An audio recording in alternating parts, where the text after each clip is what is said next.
Ratio analysis. আজকে session ratio analysis. আজকে ratio analysis নিয়ে যে ক্লাসটা করব, এই ক্লাসের আগে আমি কিন্তু দুটো ক্লাস করেছিলাম যেখানে রেশিও অ্যানালিসিসের ফর্মুলা গুলো নিয়ে আলোচনা করেছিলাম, বা ওই ফর্মুলা গুলো তৈরি করার জন্য তোমাদের কি কি আইটেম লাগবে সেইগুলো কতটা কিভাবে ক্যালকুলেশন করবে সেটা নিয়ে আলোচনা করেছি। আজকে রেশিও অ্যানালিসিসের কিছু প্রবলেম সলিউশন করব। তবে একটা কথা বলে দিই, আমি যে ফর্মুলা গুলো দিয়েছিলাম দেখবে তার মধ্যে 16-17টা ফর্মুলা আছে, কিন্তু তুমি দেখবে যে এর বাইরে কিছু কিছু ফর্মুলা আছে যেগুলো তোমাকে যখন প্রবলেম সলিউশন করতে বলবে সেই কোশ্চেনের মধ্যেই কিন্তু তোমার রেশিও গুলো তুমি বুঝতে পেরে যাবে। যেরকম লাইক ধরো প্রোপাইটার্স ফান্ড টু টোটাল আছে, বলাই আছে প্রোপাইটার্স ফান্ড টু টোটাল আছে, প্রোপাইটার ফান্ড বাই টোটাল আছে। সেই সমস্ত গুলো আমি ফর্মুলার মধ্যে রাখিনি, তাহলে ফর্মুলাটা একটা বিরাট হয়ে যাবে, তোমরা তাহলে ভয় পেয়ে যাবে। সেই জন্যই ওইগুলো কি আমরা রাখিনি, ওইগুলো দেখেই তোমরা করে নেবে। আজকের ক্লাসে সরাসরি আমি প্রবলেম সলিউশনে চলে যাচ্ছি, তারপরে দেখবে ওই সমস্ত রেসিও গুলো তো প্রত্যেকটা প্রবলেম সলিউশনের মধ্যে আসবেই, আমি করে দেখাবো, ভয় পাওয়ার কিছু নেই। আহ মোটামুটি ধরো প্রবলেম সলিউশনে আমি চেষ্টা করছি অন্তত 10টা 12টা ক্লাস রাখতে, কারণ রেসিও বিভিন্ন ধরনের হয়তো সেখানে 10টা 12টা ক্লাস রাখবো, তাতে তোমাদের আশা করছি চ্যাপ্টারটা ক্লিয়ার হয়ে যাবে। আমি সুমিত স্যার, আমার কোচিং ইন কমার্স ক্লাসে তোমাদের সবাইকে ওয়েলকাম জানিয়ে স্টার্ট করছি আজকে ক্লাস।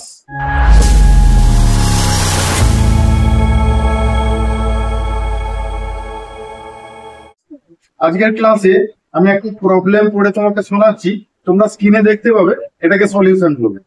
প্রথমে স্টার্ট করছি একটা ইজি লেভেল দিয়ে।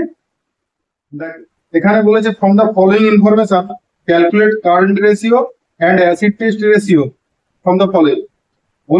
বলেছে এখানে creditors bills payable bank overdraft, liability for expenses stock debtors bank.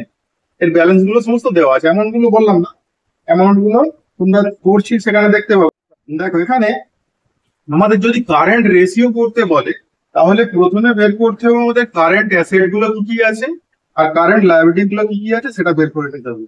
সেটা বের করে নিয়ে তারপরে আমরা ফর্মুলাটায় আসবো। ঠিক আছে, আগে তাহলে কারেন্ট অ্যাসেটস আর কারেন্ট লায়াবিলিটি গুলো আমরা বের করে নিই। চলো,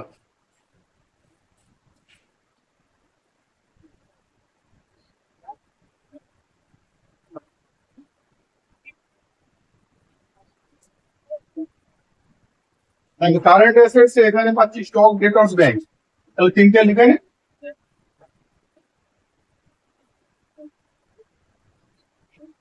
মাঝে মাঝে এখানে প্রিপেড এক্সপেন্সিভ থাকে, বিল থাকে। ঠিক আছে, আচ্ছা কারেন্ট অ্যাসেট আছে, স্টক আছে 2,000,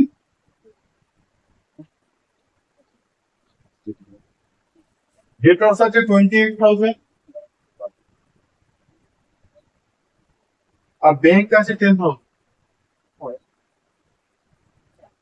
তিনটাকে প্লাস করলে আমরা যেটা পাবো না 60,000 70,000। দেখো এটা কারেন্ট অ্যাসেট পেলাম, আর করবো কারেন্ট লায়াবিলিটি।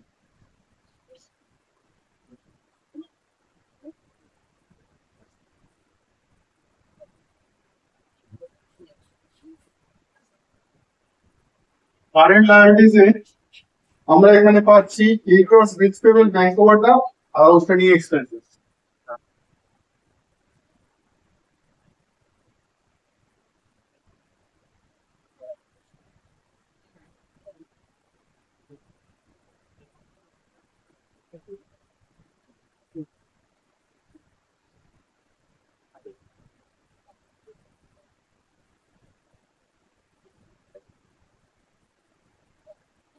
আর একটা আছে liability for expenses, that means outstanding expenses.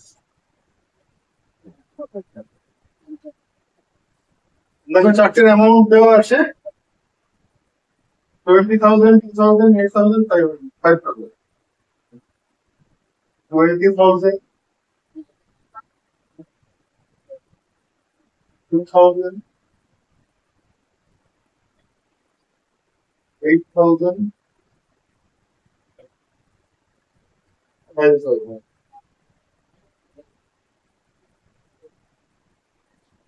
তাহলে 25, এই যে তো পেয়ে গেলাম। এখান থেকে দেখো এই অ্যাসেট গুলো আমি কারেন্ট অ্যাসেট গুলো আর কারেন্ট লাইন গুলো আলাদা করে নিয়েছি, প্লাস করে নিয়েছি। তাহলে তোমরাও কিন্তু আগে এটা করে নেবে। যে কোনো প্রবলেম সলিউশন করতে গেলে আমাদের যে রেশিওটাই আমরা করবো, সেই রেশিও যে সমস্ত আইটেম গুলো দরকার সেগুলো কিন্তু আগে ক্যালকুলেশন করে নেয়, নিয়ে তারপর রেশিও আসবে, তাহলে কিন্তু সুবিধা হবে। তাহলে এই একটা বলেছে কারেন্ট রেশিও। তাহলে কারেন্ট রেশিও কিভাবে করবে? কারেন্ট রেশিও ফর্মুলা দিয়েছিলাম, কারেন্ট অ্যাসেট এই সিএ লিখলাম, তোমরা কিন্তু কারেন্ট অ্যাসেট পুরো বানান লিখবে, স্পেলিং করবে। Current asset by current liability, current asset আমরা প্লাস করে রেখেছি, সামেশন পেয়েছি কত 70,000, আর কারেন্ট লায়াবিলিটি সামেশন পেয়েছি কত 35,000। তাহলে দ্যাট ইজ ইকুয়াল টু 2:1 হয়ে গেল। এরপরে বের করতে বলেছে কুইক রেশিও, লিকুইড রেশিও বা অ্যাসিড টেস্ট রেশিও, যাই বলো একই কথা। তাহলে liquid ratio,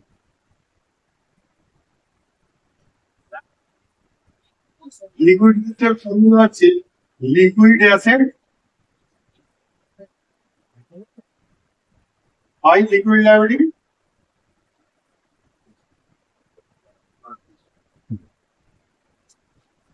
liquid asset means হচ্ছে current asset minus stock minus liquid expensive, মানে এগুলোকে নেবে না।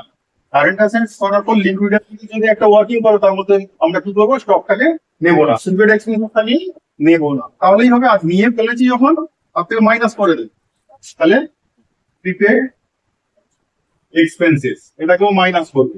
কিন্তু এই প্রবলেমে নেই, তো আমি লিখে দিলাম current liability minus bank overdraft করলেই ওডি লিখলাম ব্যাংক ওভারড্রাফট, তাহলে আমরা ভাই লিকুইড লায়াবিলিটি।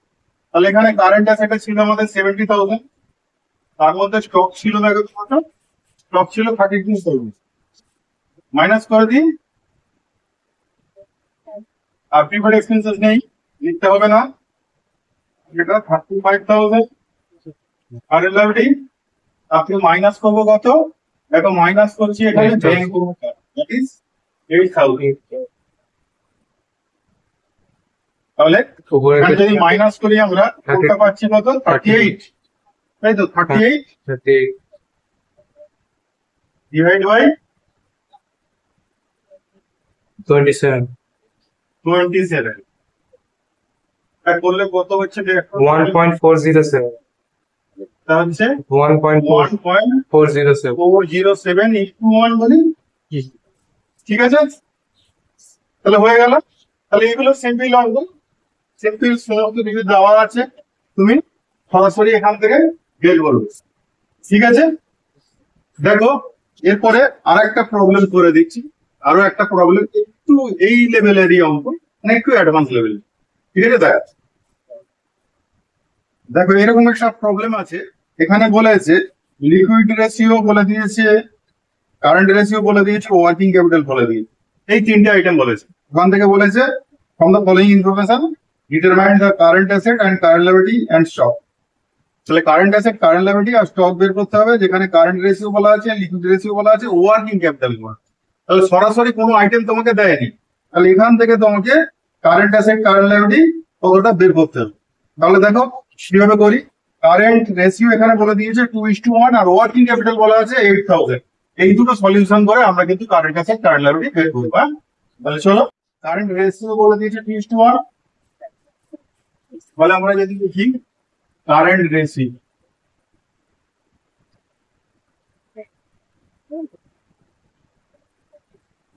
কারেন্ট রেশিও 2:1, তাহলে সেখানে আমরা কারেন্ট রেশিওর ফর্মুলা তো আমরা জানি, current asset by current liability, তাহলে সেটা হচ্ছে 2/1, 2:1 দিয়েছে।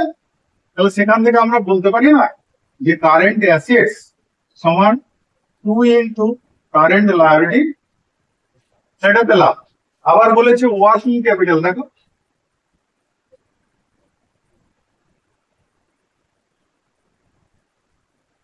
ওয়ার্কিং ক্যাপিটাল বলে দিয়েছে 8,000।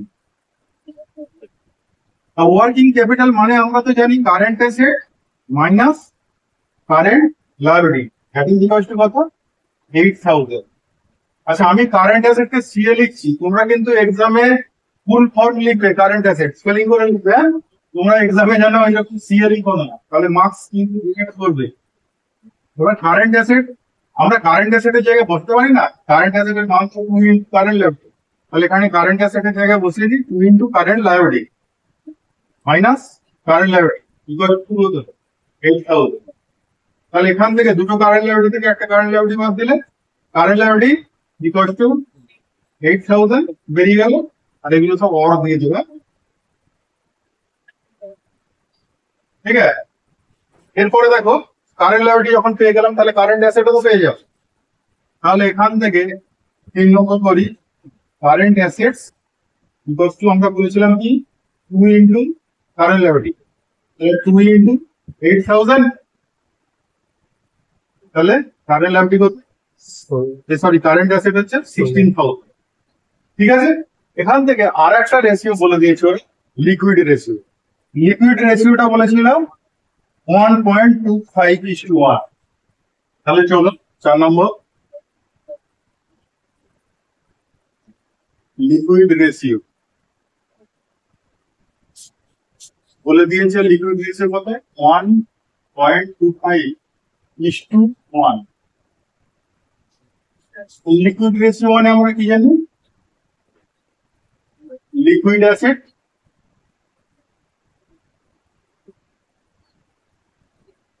By liquid liability equal 1.25/1। তাহলে লিকুইড অ্যাসেট মানে আমরা তো জানি current asset minus stock minus prepaid expenses, prepaid expenses নেই ছেড়ে দাও তাহলে, আর কারেন্ট লায়াবিলিটি মানে জানি সরি লিকুইড লায়াবিলিটি মানে জানি current liability minus bank OD, bank overdraft. ঠিক আছে, তাহলে এটা মানে হচ্ছে 1.25। আমরা কারেন্ট অ্যাসেট তো জেনে গেছি, কারেন্ট অ্যাসেট এই মাত্র বের করলাম কত 16000, স্টকটা জানি না লিখে রাখি, আর কারেন্ট লায়াবিলিটি আমরা জানি 8000, আর ব্যাংক ওভারড্রাফট নেই 0, that is equal to 1.25. K1 is 1.25 R into 8000 into করো, এটা তাহলে 16000 মাইনাস 10,000। তাহলে এটা হচ্ছে 10000। ঠিক আছে, 10000 টা এই দিকটা আনো আর স্টকটাকে ওদিকে নিয়ে যাও, 6 মাইনাস ছিল হয়ে যাবে কি প্লাস, আর ওদিকে 10000 এই দিকটা এসে কি হবে মাইনাস, তুললে স্টক বেরিয়ে যাবে স্টক 6000, তাহলে মাইনাস করলে কত 6000, স্টকটাকে এই দিকটা লিখছি, স্টক ইকুয়াল টু 6 এটা বের করতে বলেছি, এটা একটা আনসার। তারপর বের করলাম এখানে একটা আনসার,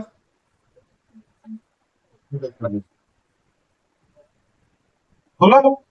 তাহলে একটু ঘুরিয়েছি, তেমন কাপ না, একটু ঘুরিয়েছিল, এইভাবে করবে। ঠিক আছে, এখানে রেশিও অ্যানালিসিসে তোমাদের কিন্তু রেশিও গুলো যখন দিয়ে দেবে, দিয়ে দিলে তারপর যদি এই আইটেম গুলো বের করতে বলে, সেখানে দেখবে কি ডাটাটা দেওয়া আছে আগে দেখ।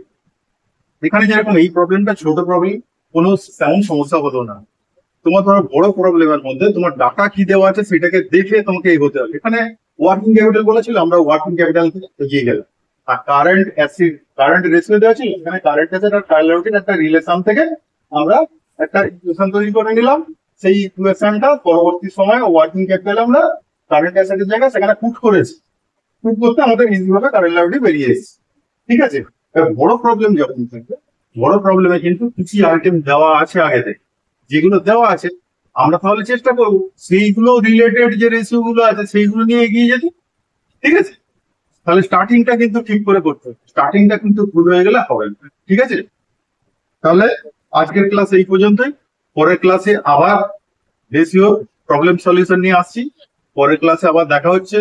ক্লাস যদি ভালো লাগে অবশ্যই লাইক কমেন্ট করো, আর চ্যানেলটাকে যদি সাবস্ক্রাইব না করো অবশ্যই সাবস্ক্রাইব করে নিও, তাহলে তোমাদের সঙ্গে সবসময় থাকবো। ঠিক আছে, আজকের মতো টাটা।